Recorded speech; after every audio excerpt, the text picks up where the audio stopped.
Christmas Eve is supposed to be a time of joy, but for Lena Moore, it became a nightmare inside the cold fluorescent interrogation room of North Point International Airport. Handcuffs bit into Lena Moore's wrists every time she shifted her weight. Cold fluorescent lights hummed overhead, casting harsh shadows across the windowless room.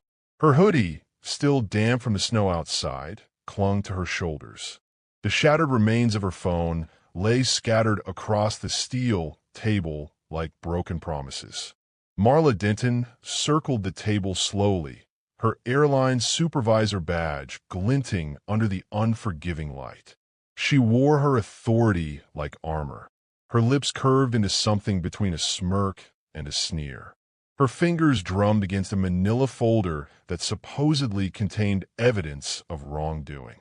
"Let's try this again," Marla said, her voice dripping with condescension. "Where did you really get that first-class ticket?" Lena kept her gaze steady, though her heart hammered against her ribs. "I already told you. My father purchased it through his company account." "Right, your father." Marla drew out the words mockingly. This mysterious, important man who conveniently can't be reached. "You destroyed my phone," Lena said quietly. "That's why I can't reach him." Marla leaned forward, palms flat on the table. "Or maybe there's no father. Maybe you're just a clever little thief who thought she could slip through security on Christmas Eve when everyone's distracted." The accusation hung in the air like smoke. Through the door, Lena could hear the chaos of North Point International Airport. Flight cancellations echoing through speakers, the rumble of anxious crowds, the whistle of wind battering against terminal windows. The blizzard had transformed the bustling hub into a prison of delays and frayed nerves. "I have documentation," Lena said, fighting to keep her voice level. "I showed you my passport, my itinerary, my boarding pass. Everything was verified at check-in. Verification can be faked." Marla straightened, crossing her arms. "Especially by someone smart enough to exploit system vulnerabilities during a crisis. That's not what happened." Then explain the pendant. The antique gemstone necklace lay in a plastic evidence bag beside the folder. It caught the light, emerald and gold winking innocently. Lena's grandmother had given it to her before she passed, a family heirloom that had traveled across 3 generations. Now it sat on this cold table, transformed into supposed proof of criminal activity. "It belongs to my family," Lena said. "It's been appraised. I have certificates." "In whose name?" "My grandmother's originally. Then my mother's. Now mine." Marla picked up the bag, holding it up to examine. "Looks expensive. Too expensive for someone traveling alone in a stained hoodie. Appearance isn't evidence." "No, but behavior is. And your behavior has been suspicious from the moment you approached my counter." Marla dropped the bag back onto the table with a sharp crack. "Acting entitled. Demanding priority boarding. Flashing credentials you probably stole." The words struck like physical blows, not because they were true, but because of how easily they had been believed. Lena thought back to the check-in counter 2 hours earlier, before this nightmare began. She had approached calmly, ticket ready, passport in hand. The priority lane had been empty. She'd simply walked up to the desk where Marla stood filing her nails, clearly bored by the storm-induced chaos. The moment their eyes met, something shifted. Marla had looked her up and down with open skepticism, taking in the casual clothes, the well-worn backpack, the absence of designer luggage or expensive jewelry on display. Never mind that the system had immediately confirmed Lena's first-class reservation, Seat 1A, purchased weeks ago through More Logistics International. "There must be some mistake," Marla had said, even as the computer screen clearly showed valid credentials. "No mistake," Lena had replied politely. "I'm confirmed on flight 2847 to Brussels. This is a priority lane for premium passengers. I'm a premium passenger. First class." Marla's expression had soured. "I'll need to verify this with a supervisor. The system already verified it. I'll determine what needs verification. Thank you." That had been the beginning. What followed was a cascade of manufactured obstacles, additional ID checks, baggage inspections beyond standard protocol, pointed questions about how she'd obtained such an expensive ticket. When Lena remained calm and answered each challenge with quiet confidence, Marla's hostility had only intensified. The real trouble started when Marla demanded to search her carry-on, right there at the counter, in front of gathering onlookers. Airport security had been called before Lena could object. Two contracted officers arrived, their demeanor immediately adversarial, as though Marla's suspicion alone constituted probable cause. They'd rifled through her belongings with rough efficiency. Clothing, toiletries, textbooks, her laptop. Then one officer pulled out the pendant, still in its protective velvet pouch, and everything accelerated into darkness. Whose is this? Mine. It's a family heirloom. You have proof of ownership? The certificates are in my checked luggage. How convenient. The questions came faster, sharper. Her explanations were dismissed before she finished speaking. Other passengers stared as she was pulled aside, then escorted away from the counter entirely. Her phone, her only connection to her father halfway across the Atlantic, had fallen during the rough handling. She'd watched it shatter against the tile floor, screen splintering into a spider web of broken glass. Now she sat in this frozen room, treated like a criminal for the crime of traveling while young and underdressed. "I want to contact my father," Lena said again, her voice barely above a whisper. "And I want honest answers," Marla shot back. "Seems we're both disappointed. This is illegal detention. I haven't committed any crime. That's not for you to decide." Marla opened the folder, pretending to review documents Lena suspected were mostly blank forms. "We have protocols for suspicious travelers, especially minors traveling on questionable tickets during high-security periods. I'm 18, and there's nothing questionable about my ticket. So you say." The casual cruelty in those 3 words made something crack inside Lena's chest. She'd been raised to believe that truth and proper documentation mattered, that systems functioned fairly when you followed the rules. Her father had taught her to carry herself with quiet confidence, to know her rights, to never apologize for legitimately earned privileges. But none of that mattered here. In this room, with this woman, truth was irrelevant. Marla had decided who Lena was the moment she saw her, and no amount of evidence would change that preconception. "My father is Jonathan Moore," Lena said, her voice gaining strength from desperation. "He's the CEO of Moore Logistics International. One call to his office would clear this up in seconds." Marla's laugh was sharp and humorless. "Of course he is, and I'm sure he's very concerned about his daughter right now, wherever he actually is. He's in Brussels. He flew out this morning for emergency contract negotiations. I was supposed to meet him there for Christmas." What a lovely story. Marla closed the folder with theatrical finality. "You've really thought this through, haven't you? Rich father, international business, holiday reunion. Very sympathetic. It's not a story. It's the truth. Then you won't mind waiting while we verify every detail. Could take hours, maybe days, with the storm disrupting communications." Marla moved toward the door, her hand on the knob. "Get comfortable." Panic surged through Lena's veins, hot and immediate. "You can't just leave me here. I can do whatever I deem necessary for airport security." Marla paused, glancing back over her shoulder. "Unless you'd like to tell me what's really going on. Make this easier on yourself. I've told you everything. There's nothing else to say." "Pity." Marla opened the door, and the sounds of the terminal rushed in. Crying children, angry travelers demanding answers, the endless loop of delay announcements. "I'll check back in a few hours. Try to think about cooperation in the meantime." The door closed with a hollow thud. The lock clicked into place. Lena was alone. "Before we continue, let me ask you something. If you saw a teenager being handcuffed at an airport counter tonight, would you speak up or look away? Tell us where in the world you're watching from. Comment below, because injustice doesn't stop at borders. And hit that subscribe button if this story has you feeling something. Now, let's see what happens next.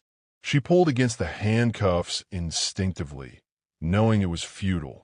The metal scraped against her skin, leaving red marks that would probably bruise by morning. Her breath came faster, shallower. The walls seemed to press inward, the fluorescent lights suddenly too bright, too harsh, revealing every crack in her composure. Outside this room, thousands of people moved freely through the terminal. Some were probably sitting in the first-class lounge right now, sipping complimentary champagne, annoyed by weather delays, but otherwise comfortable. She should have been among them. Instead, she was handcuffed to furniture, accused of crimes she hadn't committed, separated from any means of proving her innocence. The absurdity of it threatened to overwhelm her. She'd aced her final exams 3 days ago. She'd packed carefully, double-checking her documents, excited about her first international trip alone. Her father had been proud when he'd approved the arrangement, trusting her maturity and preparation. Everything had been perfect, until Marla Denon looked at her and saw a criminal instead of person. Lena forced herself to breathe slowly, counting each inhale and exhale the way her father had taught her during stressful moments. Panic solved nothing. She needed to think clearly to find a way out of this nightmare. But how? Her phone was destroyed. Her belongings were confiscated. She was locked in a room with no windows, no clock, no way to track time or communicate with anyone beyond these walls. For all she knew, her flight had already departed, leaving her stranded in this hostile space with no recourse. The worst part was the helplessness. She'd done everything right, followed every rule, presented every required document. And still, she'd been reduced to this: a suspect, a problem to be contained and dismissed. Her mind drifted to her father, somewhere over the Atlantic or perhaps already landed in Brussels. He'd be checking his phone, expecting her to send updates about her boarding time. When she didn't respond, he'd assume she was in the air, phone switched to airplane mode. It might be hours before he realized something was wrong. By then, what would Marla have done? Filed false reports? Created a paper trail of fraudulent accusations? Lena had no idea how deep this corruption ran, how many people might be complicit in this injustice, how far they go to cover their mistakes. She thought about her mother, who'd passed away when Lena was 12. Cancer, quick and merciless, stealing her before Lena had truly understood what was happening. Her mother had always been the emotional anchor, the one who could read Lena's moods, who knew exactly what to say during difficult moments. Her father tried his best, but he approached problems through logic and systems, through documentation and procedure. What would her mother say now? Probably something about staying strong, about remembering who she was regardless of what others believed. Her mother had faced her own battles with dignity, never letting the disease define her even as it consumed her body. The pendant on the table had been her mother's favorite piece of jewelry. She'd worn it on special occasions, claimed it brought good luck and protection. After the funeral, Lena's grandmother had pressed it into her hands, tears streaming down weathered cheeks. "She wanted you to have this," her grandmother had whispered, "to remember that you come from strong women, women who don't break." Now that symbol of strength and heritage sat in an evidence bag, treated as stolen property. Lena's eyes burned, but she refused to let tears fall. Crying would give Marla satisfaction, would confirm whatever prejudices had led to this moment. She wouldn't grant that victory. Instead, she focused on the facts. Her ticket was legitimate. Her identity was verified. Her father's company had documentation for everything. Eventually, someone would have to acknowledge reality. Eventually, truth would matter. She just had to survive until then. The minutes crawled past with agonizing slowness. Lena tried to distract herself by mentally reviewing her study notes, by planning her thesis for next semester, by imagining the Christmas market in Brussels she'd been excited to visit. But every thought circled back to this room, these handcuffs, this injustice. Somewhere beyond the locked door, She heard voices raised in argument. A man's voice, authoritative and impatient, demanded answers about delayed flights. A woman responded with practiced corporate apologies, her tone suggesting she'd repeated the same script hundreds of times tonight. The storm had created chaos, and chaos revealed the fractures in every system, every person operating within those systems. Lena wondered how many other people were suffering tonight because someone in a position of minor authority had decided to abuse it. How many travelers were being profiled, delayed, humiliated based on nothing more than appearance or assumption. The airport was supposed to be a neutral space, governed by clear regulations and security protocols. Instead, it had become a theater where bias played out under the guise of safety concerns. Her stomach growled, reminding her she hadn't eaten since the quick sandwich at noon. She'd planned to grab dinner in the first-class lounge before boarding, maybe try something she'd never tasted before. Now hunger gnawed at her, adding physical discomfort to the emotional turmoil. The temperature in the room seemed to drop as time passed, or maybe that was just her body's response to stress. Her damp hoodie provided little warmth. She tucked her free hand under her arm, trying to conserve heat, aware that she was completely at the mercy of people who had already demonstrated they had none. A loud bang from the hallway made her jump. Someone had dropped something heavy, metal clanging against tile. Shouting followed, muffled but angry. The storm wasn't just battering the building. It was fraying every nerve, pushing exhausted staff and frustrated travelers past their breaking points. Lena thought about all the things that had to go wrong simultaneously for her to end up here. If she'd arrived 30 minutes earlier, a different supervisor might have been at the counter. If the storm hadn't created such chaos, procedures might have been followed more carefully. If she'd dressed differently, worn expensive brands as visible markers of her legitimacy, maybe Marla's prejudices wouldn't have been triggered. But why should any of that matter? Why should her safety and dignity depend on performing wealth correctly, on meeting arbitrary expectations about how wealthy teenagers should look and behave? The unfairness of it burned through her chest like acid. She'd spent her childhood watching her father build his company from modest beginnings into an international operation. He'd worked brutal hours, made sacrifices, taken calculated risks.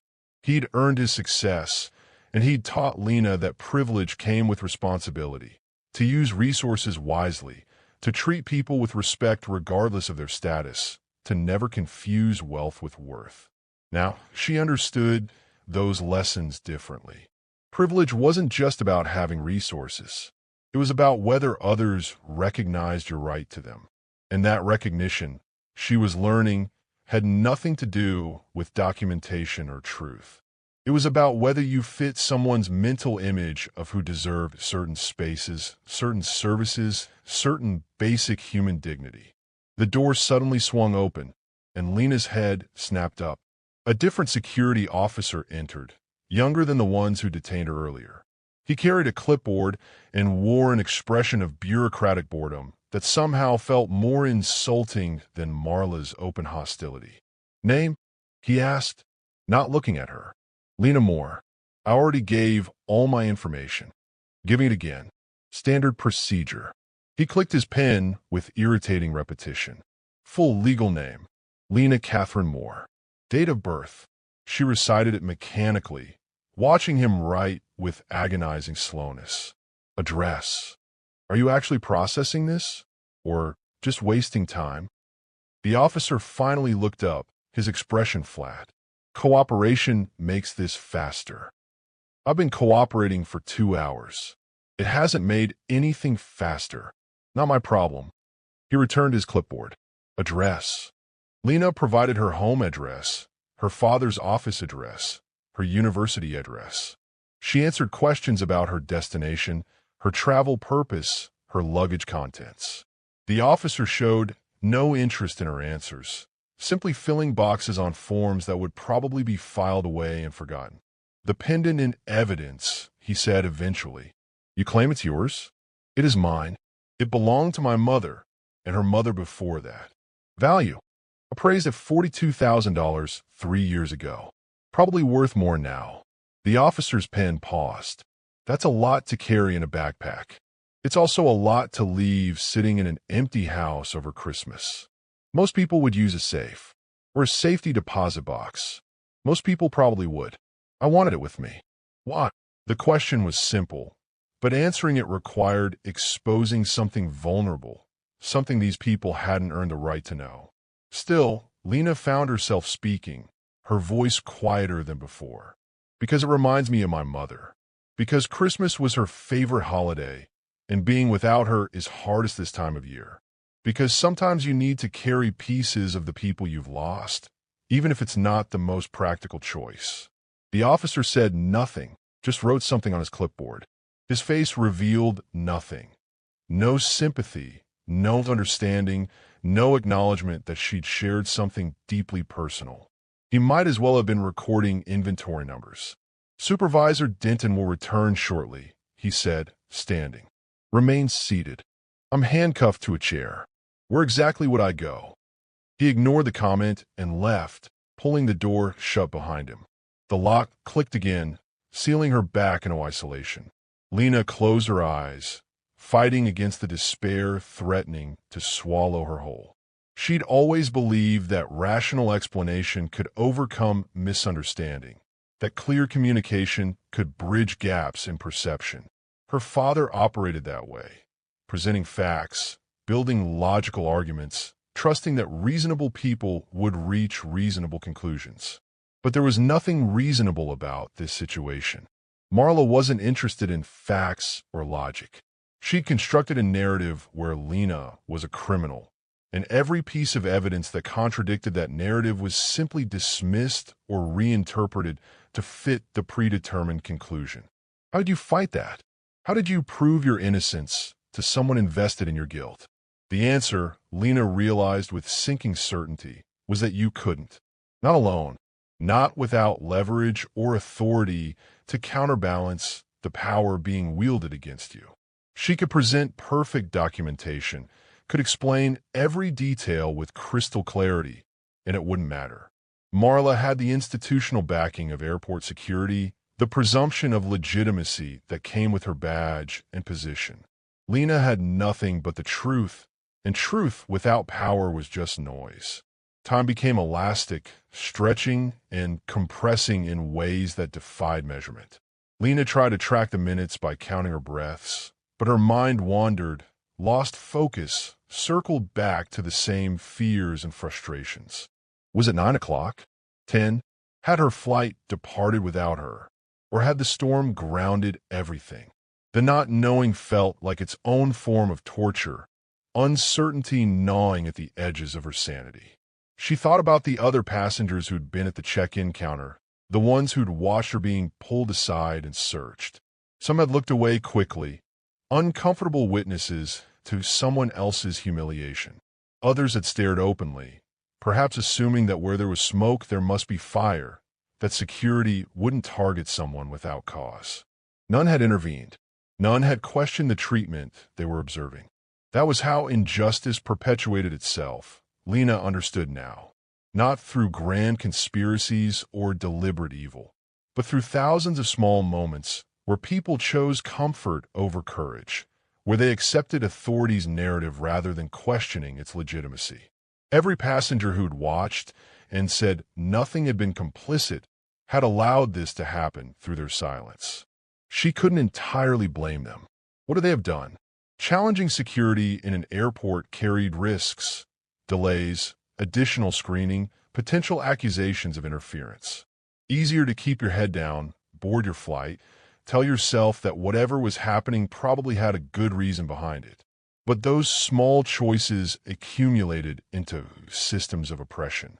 They created environments where people like Marla could abuse their authority with impunity, secure in the knowledge that nobody would challenge them, that institutional power would protect them even when they were clearly wrong. Lena's hands had gone numb from the handcuffs pressure. She tried rotating her wrists to restore circulation, but the metal didn't allow much movement. Red marks had deepened into welts, raw skin visible where the metal edges had rubbed repeatedly. She imagined trying to explain these marks to her father, trying to convey what had happened here, knowing that even in the telling she couldn't fully capture the degradation, the helplessness, the visceral understanding that her rights existed only insofar as someone else chose to respect them. The door opened again. Marla entered, followed by an older man in a suit that suggested management rather than operational staff. He had salt and pepper hair and carried himself with the careful neutrality of someone accustomed to defusing situations. His name badge identified him as Gerald Reyes, operations manager. "Miss Moore," he said, his tone professionally courteous but guarded. "I'm here to review your situation. My situation is that I've been illegally detained for hours based on false accusations," Linus said, meeting his gaze. "I've provided all required documentation. I've answered every question, and I'm still handcuffed to a chair." Gerald glanced at Marla, who bristled immediately. "She's been uncooperative and evasive," Marla interjected. "Her story doesn't add up. The pendant alone raises serious questions." "I've seen the documentation," Gerald said carefully. "The ticket appears legitimate. The passenger manifest confirms her reservation. Confirmation can be faked," Marla insisted, "especially by someone with technical knowledge." "I'm an economics major," Linus said flatly. "I don't hack airline systems." Gerald pulled out a tablet, scrolling through information Lena couldn't see. His expression revealed nothing as he read, occasionally tapping the screen to access additional data. The silence stretched uncomfortably, punctuated only by Marla's impatient shifting. "The account that purchased this ticket," Gerald said eventually, "is registered to Moore Logistics International, a cargo and freight company with substantial operations across 3 continents. "Which proves nothing," Marla said. "She could have stolen account credentials." "From my own father's company?" Lena asked incredulously. "That's your theory?"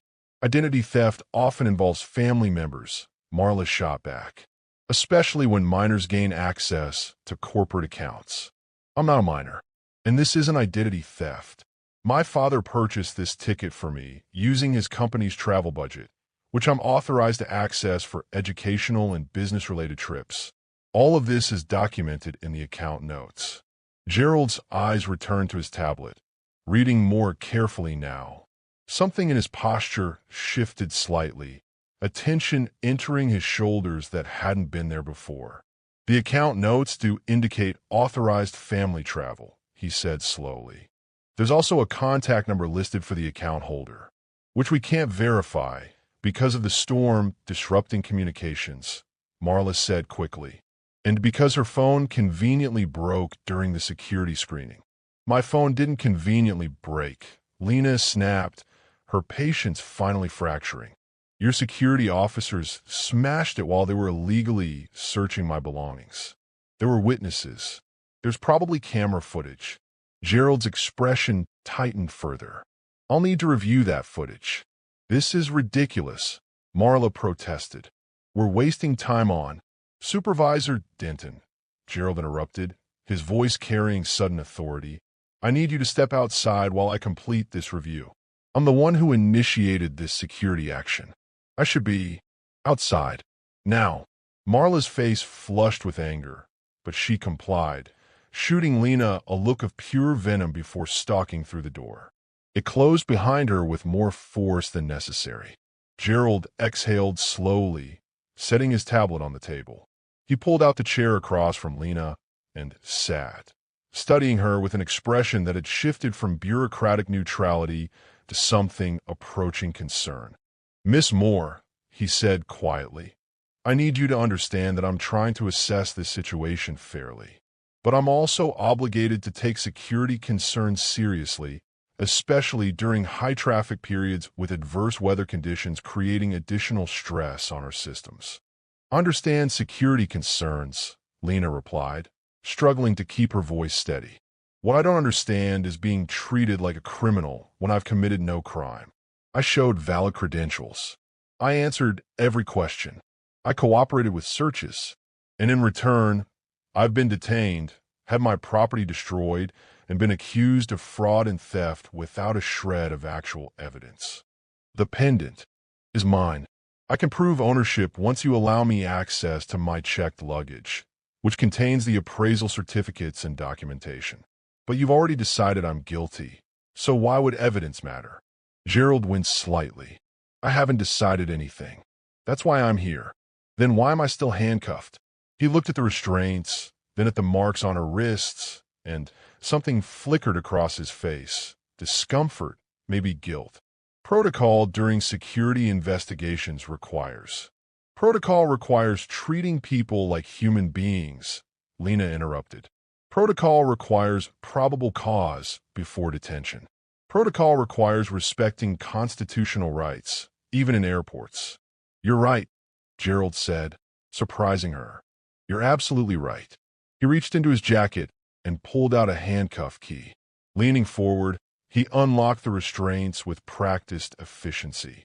The metal fell away, and Lena pulled her hands into her lap, rubbing at the raw skin, wincing at the tenderness.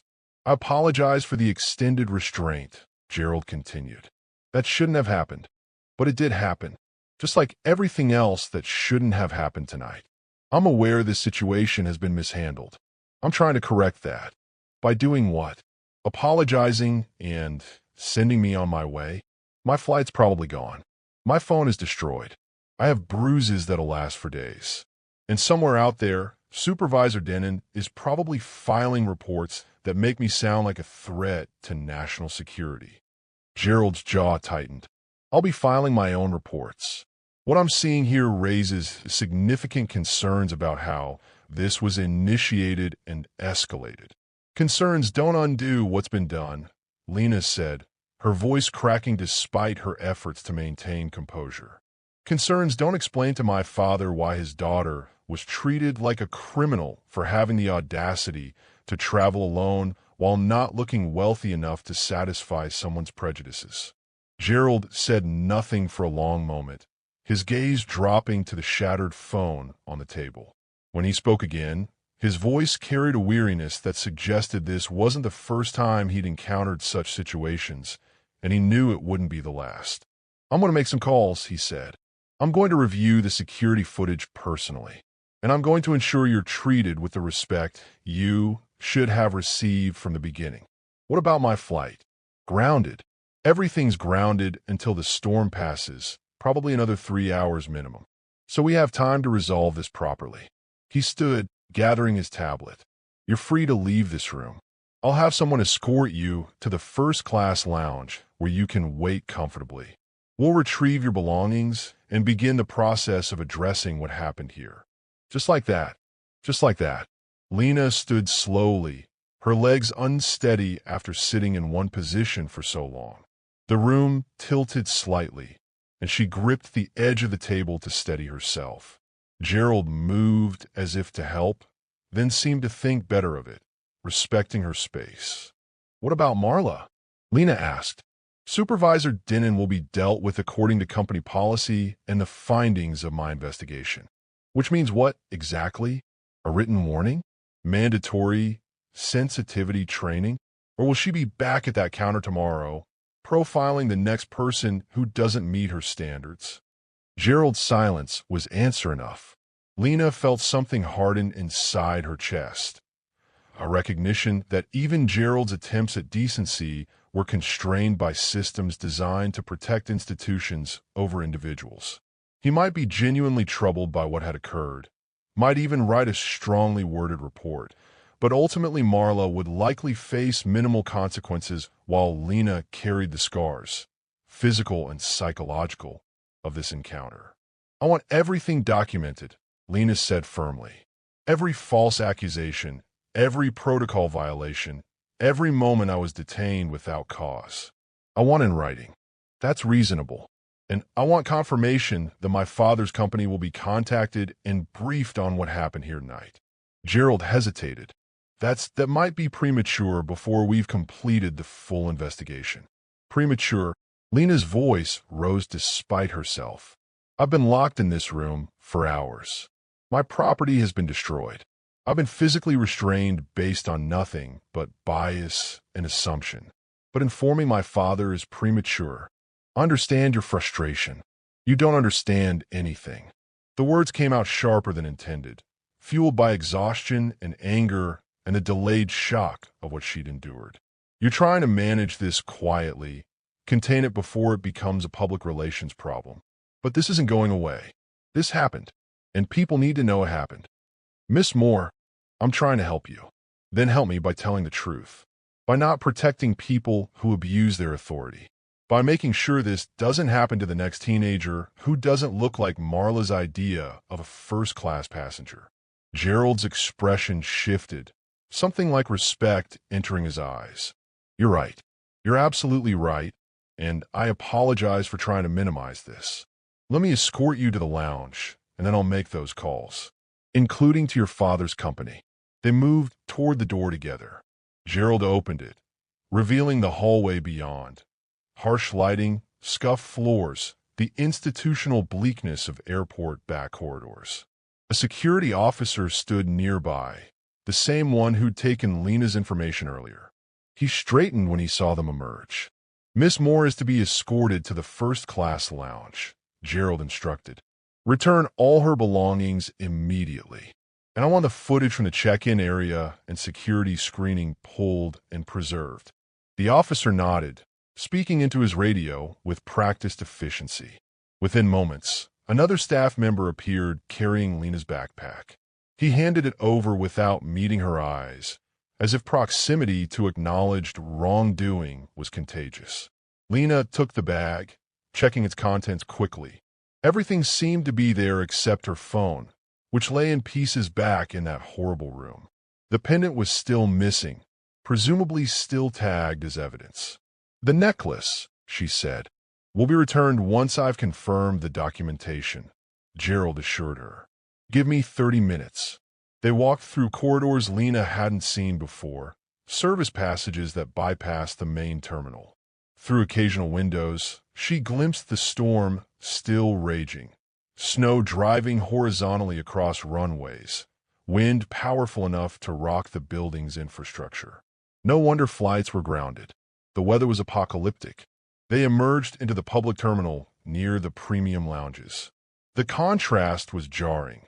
Sudden warmth, soft lighting, the muted conversations of travelers in cushioned chairs. This was the world Lena should have been part of all along, the space her legitimate ticket had granted her access to. Instead, she'd spent hours in a detention room, treated like she didn't belong anywhere. Gerald swiped the key card and opened the first-class lounge door. Inside, perhaps 20 people occupied various seating areas, some working on laptops, others watching news coverage of the storm, a few trying to sleep in reclined chairs. A bar along one wall offered drinks and light refreshments. Everything was designed for comfort, for the illusion that delays were merely minor inconveniences rather than genuine disruptions. "Please make yourself comfortable," Gerald said. "I'll return shortly with updates." He left before Lena could respond, the door closing softly behind him. She stood just inside the lounge, suddenly aware of how she must look, disheveled, exhausted, sporting visible marks on her wrists. Several passengers glanced her way with varying degrees of curiosity and disinterest before returning to their own concerns. Lena found an empty chair in a corner, away from the main clusters of people. She dropped her backpack beside it and sank into the cushioned seat, her body finally registering the full extent of its exhaustion. Every muscle ached. Her head throbbed with a dehydration headache. Her wrists pulsed with dull pain. But she was free. For now, at least, she was free. A lounge attendant approached, young and professionally cheerful. "Can I get you anything? A drink, perhaps? Some food?" The offer of basic hospitality after hours of deliberate deprivation nearly broke something inside Lena. She swallowed hard against the emotion threatening to surface. "Water, please," she managed. "And do you have sandwiches?" "Of course. I'll bring you a selection." The attendant returned minutes later with bottled water, a plate of sandwiches, fresh fruit, and warm cookies that filled the air with the scent of chocolate and comfort. Lena drank the entire bottle of water in long, desperate gulps before forcing herself to slow down, to eat methodically despite her body's demands to devour everything immediately. The food helped. The simple act of meeting basic needs created a small island of normalcy in the chaos. She finished one sandwich, then another, her hands trembling slightly as she ate. Around her, the lounge hummed with the subdued atmosphere of delayed travelers. Frustrated but privileged frustration, the kind cushioned by comfortable seating and free refreshments. Nobody here knew what had happened to her. Nobody could tell by looking that she'd spent the last several hours handcuffed and accused. The marks on her wrists were hidden beneath her hoodie sleeves. Her fear and anger were internal, invisible to casual observation. She could simply sit here, recover quietly, wait for her rescheduled flight, and try to forget this nightmare. Gerald seemed committed to addressing the situation through official channels. Maybe that would be enough. Maybe filing reports and documenting violations would prevent this from happening to someone else. But even as she considered this path of least resistance, Lena knew she couldn't take it. What had happened tonight wasn't just a personal violation. It was symptomatic of deeper problems, patterns of discrimination and abuse that thrived in the shadows of institutional indifference. If she stayed silent, if she accepted Gerald's well-meaning promises of internal review, nothing would fundamentally change. Marla would receive a reprimand at most. The security officers who'd manhandled her would face no consequences. The systems that enabled this treatment would continue operating exactly as before, grinding up the next vulnerable person who failed to perform their legitimacy convincingly enough. Her father would tell her to document everything, to pursue every available remedy, to use whatever leverage their family's position provided to demand accountability.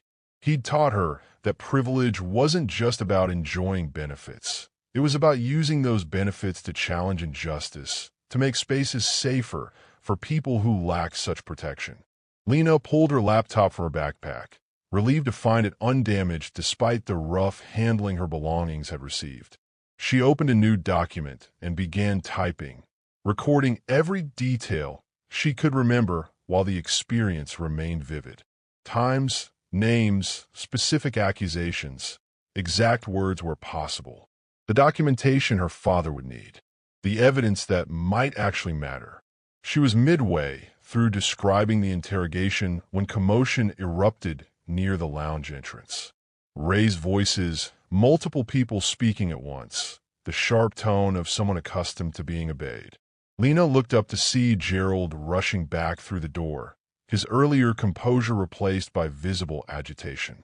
Behind him came two airport police officers, their presence transforming the lounge's atmosphere immediately. Conversation stopped. People stared. The comfortable bubble of first-class privilege suddenly felt permeable, vulnerable to the intrusion of authority and consequence. And behind the officers, being escorted with considerably less gentleness than Lena had received, was Marla. Her face was flushed with anger and what might have been embarrassment. Her supervisor badge was missing. Her arms were crossed defensively across her chest. Gerald approached Lena directly, his expression grave. "Miss Moore, I need to speak with you privately." They moved to a small conference room adjoining the lounge, one of the spaces airlines use for handling premium passenger complaints or business meetings. Gerald closed the door, muffling the curious murmurs from the main area. "I've reviewed the security footage," he said without preamble. "All of it. From your initial approach to the check-in counter through your detention. And what I saw was deeply disturbing. Supervisor Denon's conduct was inappropriate from the first moment of contact. She violated multiple protocols, made decisions based on apparent bias rather than legitimate security concerns, and escalated a situation that should never have occurred in the first place." Lena waited, sensing there was more. "The footage also shows that your phone was destroyed deliberately," Gerald continued. "Not accidentally during a struggle. as the initial report claimed. One of the security officers threw it against the floor after you asked to contact your father. The confirmation of what Lena had suspected hit harder than expected. Knowing it and having it verified were different experiences, the latter carrying the weight of official acknowledgement. I've already suspended Supervisor Denton pending a full investigation, Gerald said. The security officers involved have been removed from duty, and I've placed calls to your father's company, trying to reach someone who can confirm your account and help us understand the full scope of what's happened here. Did you reach anyone? The main office number goes to voicemail. It's nearly midnight on Christmas Eve, so that's not surprising. But I left detailed messages, and I'm attempting to contact the emergency number listed in the account documentation. Lena nodded slowly, processing this information. Part of her felt vindicated. Finally, someone with authority was taking this seriously, treating her claims as credible rather than suspect. But another part recognized how fragile this validation was, how easily things might have gone differently if Gerald had been less diligent, more willing to accept Marla's narrative. There's something else, Gerald said, his tone shifting slightly. When I informed Supervisor Denton that she was being suspended and that we were reviewing all her recent security actions, she became combative. She made several statements suggesting this wasn't an isolated incident, that she's made similar judgment calls with other passengers she deemed suspicious. You mean she's done this before? That's what I'm concerned about, yes. Which is why I've escalated this to airport police rather than handling it purely as an internal personnel matter. This may require a broader investigation into potential patterns of discrimination and civil rights violations. The door opened abruptly, and one of the airport police officers leaned in. Mr. Reyes, we have a situation developing. What kind of situation? There's an aircraft requesting emergency landing clearance. Private jet, unscheduled, citing passenger medical emergency, but the details are vague. They're demanding immediate access to a commercial gate. We don't grant commercial gate access to private aircraft. Tell them to use the executive terminal. They're insisting on Gate 12 specifically, and they're claiming corporate emergency authority through More Logistics International. The name hung in the air like an electric charge. Gerald's eyes snapped to Lena, who felt her heart suddenly hammering against her ribs. That's my father's company, she whispered. The aircraft is already on approach, the officer continued. Tower wants to know if we're clearing them for emergency landing or diverting them. Gerald made a decision instantly. Clear them. Go out the toll? I'll meet them on the jetway. He turned to Lena. Come with me. I think your father may have received those messages sooner than expected. They moved quickly through the terminal, Gerald's credentials opening doors and bypassing security checkpoints. The airport police officers flanked them, their presence clearing a path through the reduced but still substantial late-night crowds. Passengers watched with open curiosity as the group rushed past, speculation written across their faces. Gate 12 was in the main concourse, a location typically reserved for international departures. Through the windows, Lena could see ground crew scrambling to prepare the jetway, their movements urgent despite the howling wind and driving snow. The storm hadn't abated. If anything, it seemed to have intensified, which made the incoming aircraft determination to land all the more remarkable. Gerald spoke rapidly into his radio, coordinating with tower control and ground operations. Lena stood near the window, watching the darkness beyond the terminal for any sign of approaching lights. Her mind raced through possibilities. Had her father somehow learned what happened? Had he turned his own plane around mid-flight, risking dangerous weather to reach her? The thought seemed simultaneously impossible and entirely consistent with who he was. I see them, one of the ground crew shouted, pointing toward the southern approach. Lights materialized through the snow, descending at an angle that looked almost vertical, the aircraft fighting crosswinds that would have grounded anything less determined. It was a mid-sized business jet, sleek and powerful, cutting through conditions that had paralyzed commercial aviation for hours. The landing was controlled but aggressive, tires hitting runway with force before reverse thrusters screamed into action. The jet decelerated rapidly, taxiing toward the gate with purposeful speed. Ground crew moved to position the jetway, working against wind that threatened to knock them off balance. Lena's breath caught in her chest. She knew that aircraft. She'd flown on it before, though rarely. Her father preferred commercial flights for routine business, reserving the private jet for genuine emergencies or situations requiring maximum flexibility and security. This qualified as both. The jetway locked into position. Gerald positioned himself at the gate door, flanked by the airport police. Behind them, a small crowd had gathered.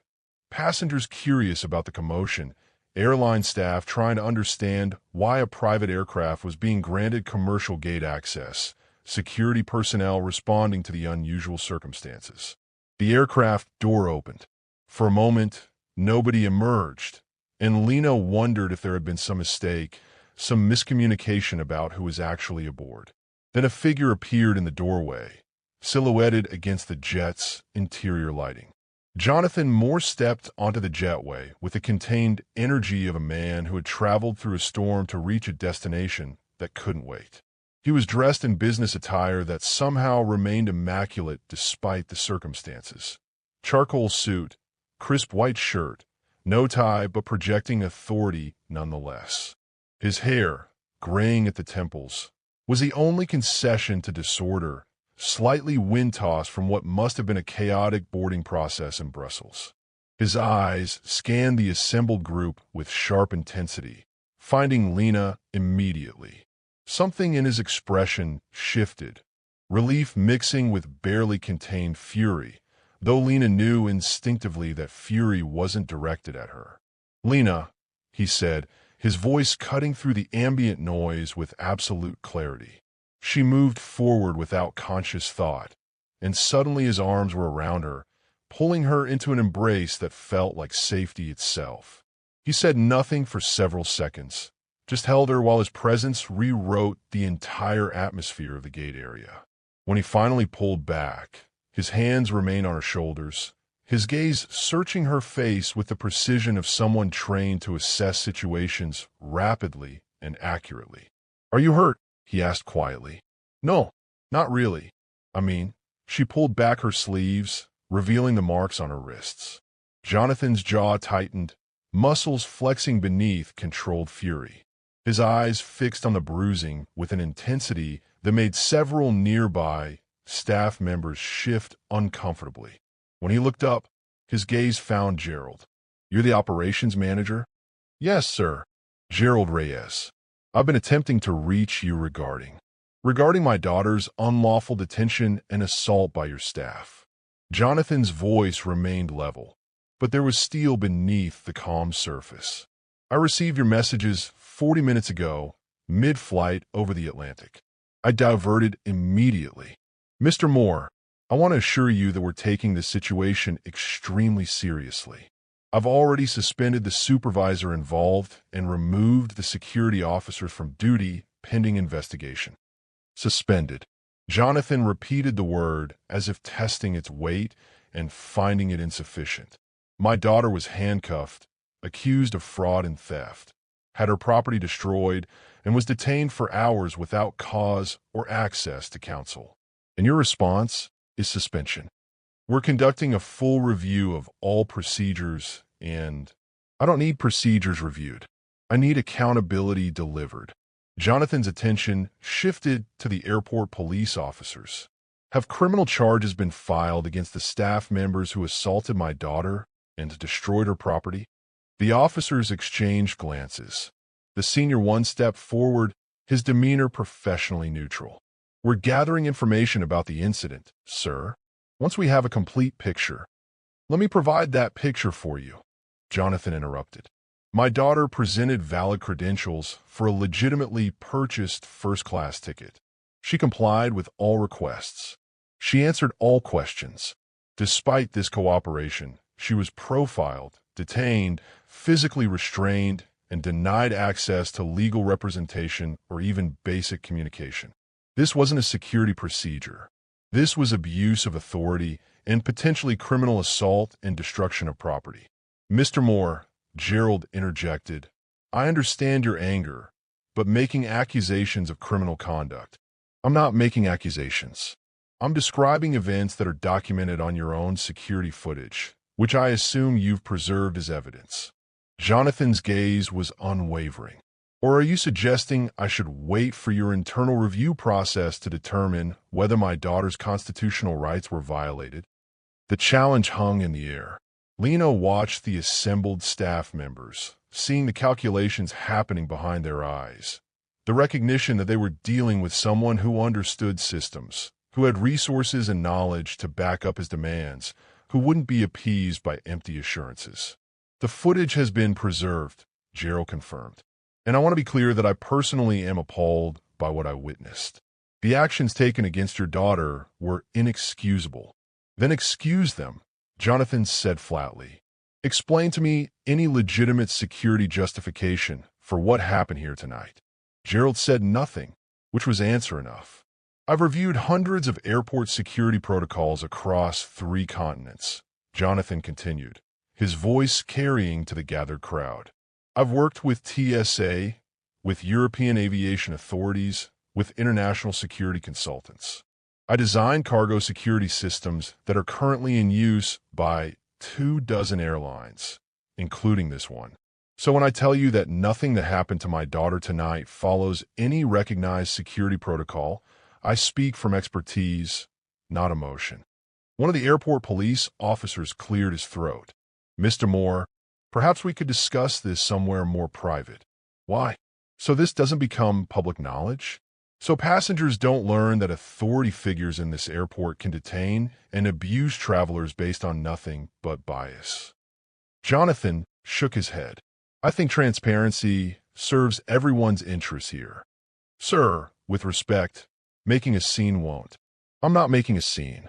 I'm demanding justice for my daughter and accountability for people who abuse their positions. If that qualifies as a scene in your assessment, then your standards need recalibration." Lena felt something shift inside her chest as she watched her father operate. This was the version of him she'd seen in boardrooms and negotiation sessions. Calm, precise, unshakable. But this time, that intensity wasn't about contracts or business terms. It was about her, about what had been done to her. A new voice cut through the tension. "Mr. Moore, I'm Captain Lisa Brennan, Airport Security Director." A woman in her 50s approached, her uniform crisp and her bearing military precise. "I've been briefed on the situation, and I'd like to speak with you and your daughter in my office, where we can address this comprehensively." Jonathan studied her for a moment, assessing. "Will Supervisor Marla didn't be present? She's currently being interviewed by my internal affairs team. And the contracted security officers who destroyed my daughter's phone, also being interviewed separately. Their employment contracts are under review." "Review isn't termination." "No, sir, it's not. But I can't make personnel decisions before completing proper investigation, regardless of how clear-cut the situation appears."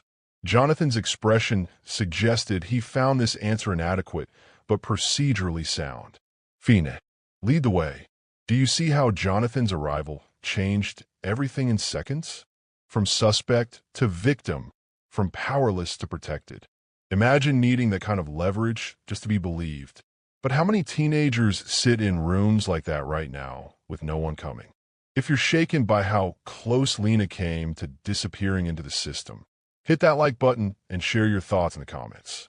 This story's just getting started, and we've got more coming your way, so make sure you're subscribed. Now, let's continue.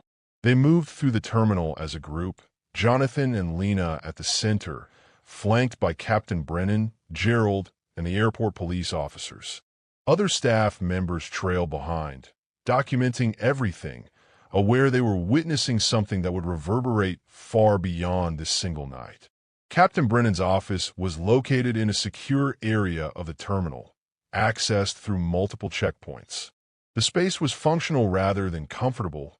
Desk, conference table, wall-mounted monitors displaying security feeds from throughout the airport. She gestured for Jonathan and Lena to sit, then took a position behind her desk that managed to convey authority without aggression. "Before we begin," she said, "I want to acknowledge directly to Lena that what happened to you tonight should never have occurred. You were treated appallingly, and on behalf of this airport and its staff, I apologize." The apology was more formal than Gerald's had been, more official, but Lena heard something genuine beneath the practiced words. This woman had seen the footage. She understood the severity. "Apologies don't address the underlying problem," Jonathan said. "My daughter was profiled the moment she approached that check-in counter. Every decision that followed stemmed from that initial bias. So I need to understand, is this standard practice at this airport, or was Supervisor Denton operating outside normal parameters?" Captain Brennan's pause was telling. "We're investigating whether there's a pattern of similar incidents, which means you suspect there is one. Which means I'm not making assumptions before reviewing all available evidence. How many other teenagers have been detained this year based on suspicions about their ability to afford their tickets?" Jonathan pressed. "How many other travelers have been handcuffed and interrogated because they didn't perform well convincingly enough for staff expectations?" "I don't have those numbers immediately available." "Then get them. Because if this is systematic rather than isolated, we're talking about institutional discrimination, not individual misconduct." Captain Brennan's expression tightened. "Mr. Moore, I understand your frustration, but I can't disclose information about other passengers or ongoing investigations." "You can't, or you won't." "Both. Privacy regulations and investigative integrity require protecting the institution over acknowledging harm," Jonathan finished. "I've heard this script before. It's designed to delay accountability until public attention moves elsewhere. That's not my intention." "Then what is your intention? Specifically, what actions are you taking tonight? Not eventually, not pending review, but right now." Captain Brennan straightened in her chair. "Supervisor Denton has been suspended without pay, effective immediately. The contracted security officers have been removed from all airport assignments pending termination proceedings. Your daughter's personal property," she glanced at Gerald, who produced the evidence bag containing the pendant, "is being returned with full documentation of its wrongful seizure." Gerald slid the bag across the table to Lena, who took it with trembling hands. The pendant gleamed under the office lights, unchanged by its hours as supposed evidence. But everything else had changed around it. "Furthermore," Captain Brennan continued, "we're conducting a comprehensive audit of all security actions initiated by Supervisor Denton over the past year. If we identify patterns of discriminatory conduct, those findings will be reported to federal aviation authorities and civil rights enforcement agencies. You'll report them, or you'll be compelled to report them after lawsuits force disclosure?" Jonathan asked. "I'll report them voluntarily, because it's the right thing to do and because I won't oversee an airport where passengers are victimized by staff." The answer seemed to satisfy Jonathan slightly. His posture relaxed incrementally, though Lena could still feel the coiled tension in him, ready to spring if circumstances demanded. "My daughter's phone was destroyed," he said. "That device contained personal information, academic work, communications, photos, irreplaceable data. We'll provide a replacement device and compensate for any data recovery services needed," Captain Brennan offered. "That addresses the property loss, not the violation involved. That phone was seized and destroyed to prevent my daughter from contacting me, from accessing legal help, from documenting what was happening to her. That's not mishandling of property. That's deliberate isolation of a detainee." "I agree, which is why I'm recommending criminal charges against the officer responsible."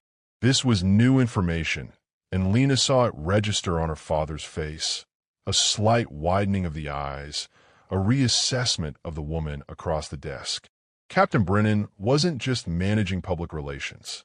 She was genuinely confronting what had happened. "Who makes the final decision on those charges?" Jonathan asked. The district attorney's office, ultimately. But my recommendation carries weight, and I'm documenting everything that supports criminal prosecution rather than just policy violations. Good. Jonathan leaned back slightly. Now let's discuss more logistics International's relationship with this airport and Altura Airways specifically. Captain Brennan's expression became guarded. I'm not sure I follow. My company manages cargo security systems and freight logistics for multiple airlines operating through this hub. We have service contracts worth approximately $18 million annually, much of that with Altura Airways. Those contracts include performance standards and ethical conduct clauses. Mr. Moore, I understand you're upset, but using business leverage to what? To demand accountability? To insist that organizations we partner with share our values regarding human dignity and civil rights. Jonathan's voice remained level, but Lena heard the underlying intensity. My company's reputation is built on reliability, security, and ethical operations. We don't maintain relationships with entities that violate those principles, regardless of financial considerations. Gerald, who had been silent during most of this exchange, finally spoke. Are you threatening to cancel your contracts? I'm explaining that those contracts include provisions allowing termination if either party engages in conduct incompatible with the other's operational values. What happened to my daughter tonight? The profiling, the false accusations, the unlawful detention, the destruction of property, all of that constitutes conduct incompatible with how my company operates. So you want us fired? Captain Brennan said bluntly. No, I want the people directly responsible fired. I want systemic changes that prevent this from happening again. I want transparent reporting of any similar incidents. And I want my daughter to receive more than apologies. I want her to receive justice. Those are reasonable demands, Captain Brennan acknowledged. But implementing systemic changes takes time. Investigations have to be completed properly. Policies have to be reviewed and revised. Training programs have to be developed and deployed. I understand institutional timelines, Jonathan replied. But I also understand that institutions use those timelines to exhaust the patience and resources of people seeking accountability. So here's what I propose. You have 72 hours to provide me with a detailed action plan addressing each of my concerns, with specific timelines and measurable outcomes. If that plan is satisfactory, More Logistics maintains its contracts and works cooperatively with you on implementation. If not, we begin termination procedures, and I take this story to every media outlet that will listen. The room went silent. Lena watched the calculations happening behind Captain Brennan's eyes, the weighing of options and consequences. Losing $18 million in annual contracts would devastate operational budgets. But the threat of national media coverage might be even worse. Airports lived and died by public confidence, and a viral story about discrimination and abuse could damage that confidence far beyond any financial loss. 72 hours is Christmas, Gerald pointed out. Most administrative staff will be off. Then they come back early, Jonathan said flatly. My daughter spent Christmas Eve handcuffed in a detention room. I'm not particularly concerned about the inconvenience of cutting someone's holiday short to address that injustice. Captain Brennan nodded slowly. You'll have your action plan. Detailed, specific, with accountability measures built in. Good. Now, my daughter and I need to leave. We have a flight to catch to Brussels, assuming you haven't grounded private aviation along with commercial. Private aircraft are cleared if pilots certify they can handle the conditions safely, Captain Brennan confirmed. Your jet is fueled and ready whenever you are. Jonathan stood, helping Lena to her feet with a gentle hand on her elbow. She felt exhaustion washing over her in waves now that the immediate crisis was resolving, her body finally acknowledging the toll of the past hours. One more thing, Jonathan said, pausing at the door. I want every piece of footage from tonight preserved and provided to my attorneys. Every interaction my daughter had with your staff from the moment she entered this terminal until now. No edits, no redactions, complete documentation. You'll have it within 24 hours, Captain Brennan promised. They left the office, retracing their path through the terminal. But this time, staff members who saw them coming stepped aside quickly, eyes averted, clearly aware that whatever power dynamics had been in play earlier had shifted dramatically. Lena was no longer a suspect to be controlled. She was the daughter of someone who could reshape their professional landscape with a single decision. The walk to Gate 12 felt surreal after everything that had preceded it. Just hours ago, she'd been handcuffed and terrified, convinced that her truth didn't matter, that authority could rewrite reality according to its prejudices. Now she moved through the same terminal with her father beside her, watching people defer and apologize and scramble to demonstrate their concern. It should have felt like victory. Instead, it felt hollow, because nothing had fundamentally changed except her access to power. The systems that enabled Marla's conduct remained intact. The biases that led to her detention still existed in the minds of countless staff members. The next teenager who looked wrong or acted wrong or simply failed to perform legitimacy convincingly enough would face similar treatment, unless they too had a father who could threaten $18 million in lost contracts. As if reading her thoughts, Jonathan spoke quietly as they approached the jetway. "You're angry." "I'm tired," Lena said. "You're both. But the anger is what I'm asking about." She glanced at him, seeing genuine curiosity in his expression. "I'm angry that it took you showing up for anyone to take this seriously. I'm angry that my truth only mattered when it was backed by your power. I'm angry that someone without your resources would still be sitting in that detention room, or maybe arrested by now, with nobody questioning whether justice was actually served." Jonathan nodded slowly. "You're right to be angry about that. The system is broken, and tonight you experienced exactly how broken it is. So what do?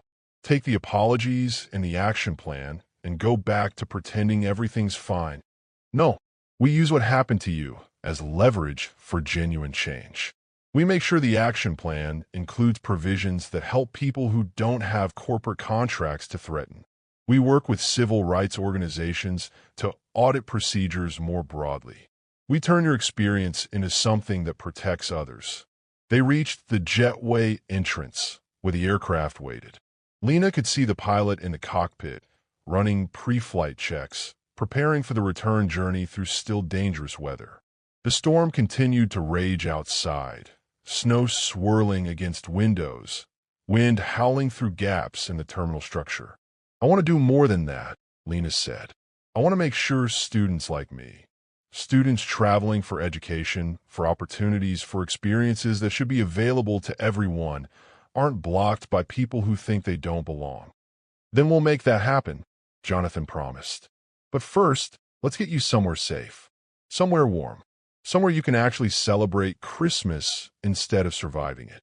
They boarded the aircraft together. The interior was familiar: leather seats, polished wood accents, the quiet luxury of a space designed for efficiency and comfort. The crew greeted them with professional warmth, asking no questions about the circumstances that had brought them back to this gate. As the jetway disconnected and the aircraft began to taxi, Lena looked out the window at the terminal receding behind them. Somewhere in that building, Marla was being interviewed, probably spinning narratives to justify her actions. Somewhere, Gerald was drafting reports that would shape how this incident was remembered institutionally. Somewhere, Captain Brennan was calculating how to satisfy Jonathan's demands while protecting the airport's reputation. And somewhere, other travelers were probably being subjected to similar scrutiny, facing similar challenges, enduring similar injustices. But those stories wouldn't end with private jets and corporate leverage. Those stories would end with missed flights and humiliation and the quiet internalization of the message that certain people didn't belong in certain spaces. The aircraft lifted off, fighting through turbulence as it climbed above the storm. Lena felt her father's hand close over hers, warm and steady and reassuring. She let herself lean against his shoulder, finally allowing exhaustion to claim her. "We're going to fix this," Jonathan said quietly. "Not just for you, for everyone." Lena closed her eyes, holding on to that promise, knowing the work ahead would be difficult and complex and probably frustrating, but also knowing that silence had never fixed anything, that injustice unchallenged was injustice endorsed. The storm fell away beneath them as the jet reached cruising altitude. Above the clouds, stars emerged, cold and distant and eternal. Christmas morning was coming, though it would arrive first in Brussels, in a city Lena had never seen, in circumstances she could never have imagined when she'd packed her bags days earlier. But she'd arrived there different than she'd planned, changed by what she'd endured, determined to ensure that change meant something beyond her own experience. The pendant around her neck caught the cabin light, emerald and gold, a reminder of the women who'd come before her. Women who'd faced their own battles, their own injustices, their own moments of being told they didn't belong. They hadn't stayed silent either. Lena wouldn't either. Outside, the storm continued to rage, indifferent to human struggles, to questions of justice and dignity and belonging. But inside the aircraft, warmth surrounded her, and safety, and the absolute certainty that tomorrow would bring not just Christmas, but the beginning of something necessary, the beginning of fighting back. As Lena boards that plane, remember that she's not just escaping. She's carrying the weight of everyone still trapped in rooms like the one she left behind. If you believe in using privilege to fight for those who can't fight back, in turning pain into purpose, and in making sure this never happens again, let us know by leaving a comment and hitting that subscribe button. You won't want to miss what she does with this second chance.